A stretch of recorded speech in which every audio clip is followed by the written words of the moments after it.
Backdoor, j'espère que vous allez bien, moi ça va nickel. Aujourd'hui on se retrouve pour une critique, pas n'importe laquelle, puisque comme vous avez pu le remarquer, on se retrouve pour une critique spéciale Noël, comme on avait fait pour Halloween avec Midsommar. Je vous invite, si ça vous intéresse, à aller la voir, elle est dans la description, elle est très bien. Je me suis dit, puisqu'on va parler d'un film de Noël, je me suis dit, autant faire l'un des classiques de cette période. Je vais pas faire durer le suspense plus longtemps, vous savez très bien de quoi on va parler, vous voyez autour, sur le fond arrière, la miniature et aussi le titre de cette vidéo. Aujourd'hui, on va s'attaquer au grand chef-d'œuvre qui est Maman, j'ai raté l'avion.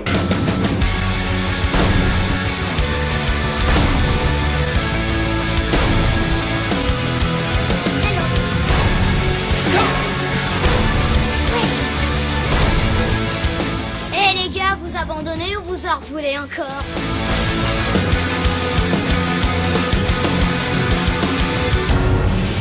Maman, j'ai raté l'avion est une comédie enfant sortie le 1er novembre 1990 qui appartenait au départ à la Warner Bros et qui très vite les droits ont été obtenus par la 20th Century Fox et qui a été réalisé par Chris Columbus. Alors pour ceux qui ne le connaissent pas, il a bien évidemment fait à part le premier et le deuxième Maman, j'ai raté l'avion, mais il a fait aussi comme réalisation les deux premiers Harry Potter, Percy Jackson, le voleur de foudre, Pixel, mais aussi en tant que scénariste les Goonies. Bref, tout d'abord je vais vous faire un résumé du film puis après je vous donnerai mon avis global sur le film. Allez, c'est parti. Nous suivons l'histoire de la famille McAllister qui a décidé de passer les fêtes de Noël à Paris. Le problème c'est que dans l'avion, ils se rendent compte qu'ils ont oublié leur jeune fils Kevin chez eux. D'abord désespéré, Kevin reprend vite les choses en main et s'organise pour vivre le mieux possible. Cependant, deux cambrioleurs choisissent sa maison pour commettre leurs méfaits. Alors, est-ce que j'ai réellement besoin de vous expliquer pourquoi ce film est un succès? Il a été un succès à la fois critique que chez le grand public. Il a tout simplement été l'événement cinématographique de son époque, alors que personne n'y croyait, et clairement pas la Warner qui eux ont dû s'en mordre les doigts. Mais comment ça se fait que Maman, j'ai raté l'avion ait autant marqué le grand public que la critique? Comment ça se fait qu'encore aujourd'hui il est connu, et comment ça se fait qu'il a engendré par la suite 5 autres films? Oui, il y a 6 Maman, j'ai raté l'avion. Je vous apprends quelque chose, tout simplement par son histoire et à travers ce qu'il raconte. Parce que Maman, j'ai raté l'avion fait partie bien évidemment des films qu'on a tous vus et revus avec plaisir. Et si c'est pas le cas, je suis désolé, c'est que vous avez raté votre enfance. Bien évidemment, on va tout simplement commencer par son scénario et son histoire. C'est parti. Dans l'ensemble, ce que j'ai trouvé bien à travers son histoire, c'est que l'histoire nous met vraiment à la place et à la vision que Kevin a. Parce que ce qu'on sait, c'est qu'il a à peu près 9 ans et qu'on voit des choses que nous on a l'habitude de voir qui lui le terrorisent. Ce qui met en place par exemple, hors de l'effet de joie, d'émerveillement, laisse place à la peur de l'enfance. Et dans l'histoire, j'ai trouvé qu'elle est très bien construite dans sa globalité, que c'est assez fluide, qu'on s'ennuie pas du tout. Et on a des points de vue sur Kevin tout seul et après on a des points de vue sur les parents qui essaient de revenir.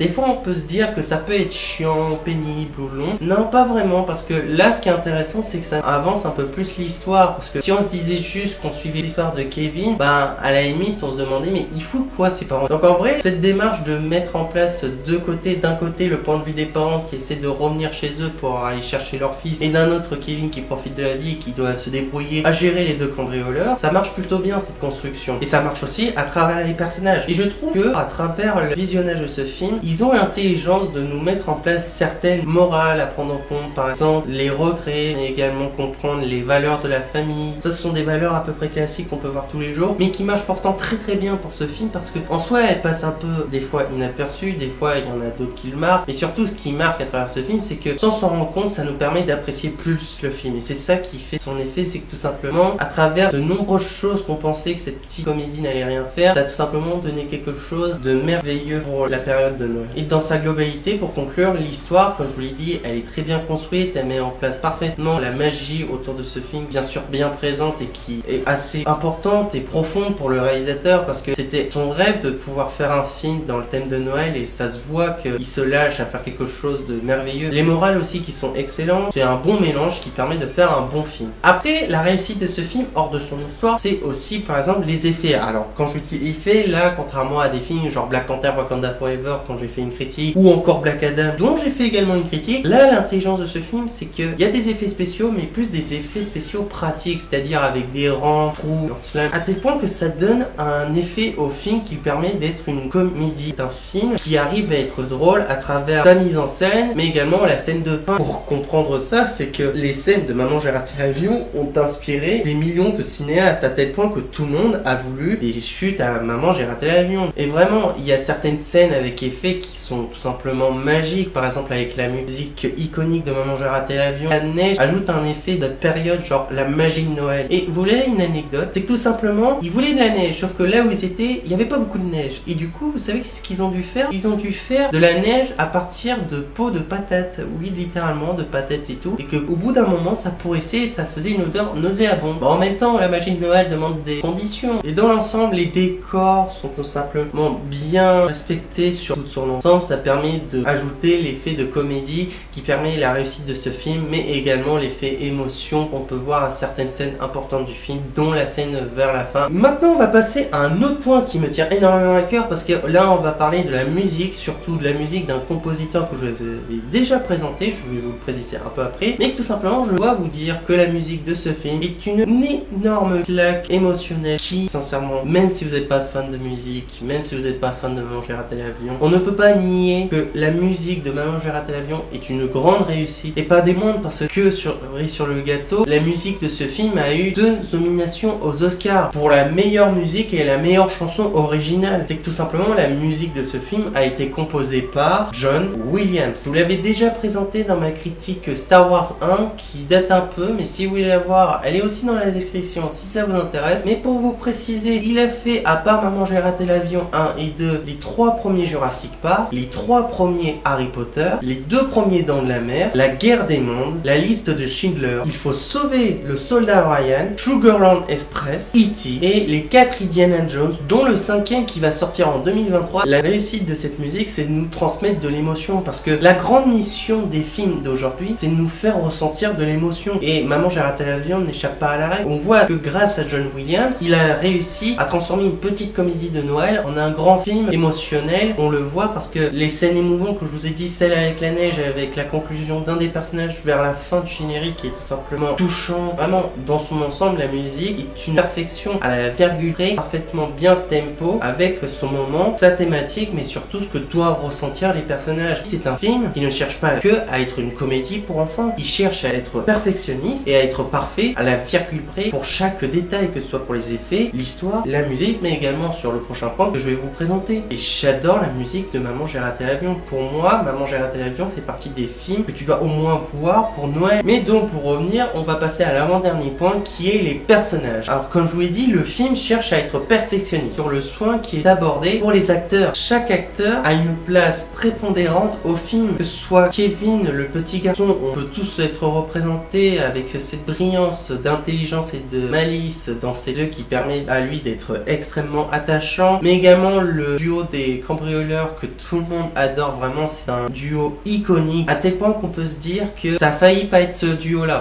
c'est vraiment la dimension que personne ne voudrait être, même si certains sont moins importants que d'autres. Par exemple, certains membres de la famille sont moins intéressants, et justement c'est un choix du réalisateur, parce que il met plus Kevin seul pour qu'on ressent plus une ambiance d'isolement. Alors pour continuer, je vais vous présenter selon moi les acteurs plus intéressants à présenter. Bien évidemment, nous avons la présence de Macaulay Culkin. À part Maman j'ai raté l'avion 1 et 2, il a aussi joué dans L'Oncle Buck. Nous avons aussi la présence de Joe Pesci. Pour le film, il était très difficile pour lui de ne pas jurer. À un moment du film où il jurait, mais genre il grognait, c'est vraiment un jurant, un langage qu'il a créé pour le film. Alors pour revenir au sujet, il a joué par exemple dans les 2 premiers Moments j'ai raté l'avion, classique, mais aussi dans L'Arme Fatale 2, The Irishman et Les Affranchis. Daniel Stern a joué, à part les 2 premiers Moments j'ai raté l'avion, dans un seul film que j'ai pu voir, qui est un petit nanar, qui est tout simplement Léviathan, mais sinon il a fait d'autres films, je vous invite à aller voir. Je vous précise, je vous invite à aller voir la distribution de chaque acteur, parce qu'ils ont fait beaucoup de films chacun. C'est juste que la majorité d'entre eux, je ne les connais pas. Catherine O'Hara, elle a joué, à part comme tout le monde, dans les 2 premiers Moments j'ai raté l'avion, mais sinon elle a aussi joué dans L'étrange Noël de Monsieur Jack, Frankenweenie, Nos voisins les hommes et Un monstre à Paris. John Heard, lui c'est un acteur, quand j'ai fait mes recherches, j'étais choqué parce que bon, bien évidemment a joué dans les 2 premiers Maman j'ai raté l'avion, mais sinon a aussi joué dans une saga de films vraiment que j'adore, mais qui est tout simplement une erreur de la nature cinématographique. Il a joué dans le 1er et 6e Sharknado. Quand tu as connu l'acteur dans ce film, ça te choque. Et le pire, c'est que ça arrive toujours comme ça. Tu vois des acteurs dans des films incroyables qu'après que tu vois dans des bouses. John Candy, qui lui a aussi joué dans L'Oncle l'oncle Buck, mais sinon il est connu pour avoir joué dans beaucoup de films. Je vous invite aussi à aller voir sa distribution parce que je connais pas de ses films, je suis désolé. Mais sinon, pour conclure, qu'est-ce qu'on peut se dire de Maman, j'ai raté l'avion? Tout simplement parce que c'est un film qui pour moi fait toute une manière dans le cinéma, parce que au départ personne n'y croyait. Au départ c'était tout simplement une comédie qui allait être au rabais, qui allait très vite après être oubliée au fin fond des oubliés. Sauf que grâce à la voix, la détermination du réalisateur, à certains miracles, mais également à des gens de talent comme John Williams, tous cet ensemble ont permis de créer un chef-d'œuvre encore aujourd'hui. Même si vous n'êtes pas fan de film, il faut moins voir ce film. C'est un film, bien sûr, est un film de divertissement juste pour Noël, mais aussi qui cherche à être perfectionniste, et c'est ce qui permet à ce film de se démarquer des autres films de Noël, parce que il y a plein de classiques de Noël, genre les Gremlins, le Pôle Express, le Grinch, rentrent dans des classiques des films, des thèmes de Noël. Et Maman, j'ai raté l'avion, pour moi, fait partie des films qui sont les meilleurs, et bien évidemment, à travers son succès, ça a engendré des suites. Le deuxième, qui est une suite à Peuple-et-Marde, a quand même été un immense succès, mais sinon les trois autres films sont pas marquants dans l'histoire, ils sont assez vite oubliables. Et pour ce qu'il s'agit de reboot qui a été fait l'an dernier, est-ce que vous voulez vraiment mon avis pour ça? Si le film Maman, j'ai raté l'avion a continué à perdurer dans le temps, c'est pas grâce à ses suites de merde, c'est grâce à son équipe et à l'émotion qui nous a fait transmettre. Maman, j'ai raté l'avion est bien sûr un classique des périodes de Noël qui nous a tous marqués et qui ne laisse personne indifférent, un chef-d'œuvre incontournable qui continuera à vivre à travers sa thématique et son histoire, de nous faire ressentir de belles émotions et de passer un merveilleux Noël. Voilà les amis, c'est la fin de cette critique Noël, j'espère que ça vous aura plu. N'hésitez pas à me dire dans les commentaires des conseils pour améliorer mes critiques. Donnez-moi aussi des conseils de films et de séries à faire en critique ou d'autres conseils de vidéos si vous voulez voir un jour autre chose sur cette chaîne. Et je vous invite surtout à vous abonner à ma chaîne, ce sera un énorme soutien pour moi, vous n'imaginez même pas. De liker cette vidéo de toutes les autres et de partager ma chaîne avec vos amis, avec votre famille ou avec qui vous voulez. On se retrouve très vite pour une prochaine vidéo critique, réaction ou jeu vidéo. Et sur ce, je vous dis à la prochaine et salut, bye. Mais surtout, un joyeux Noël.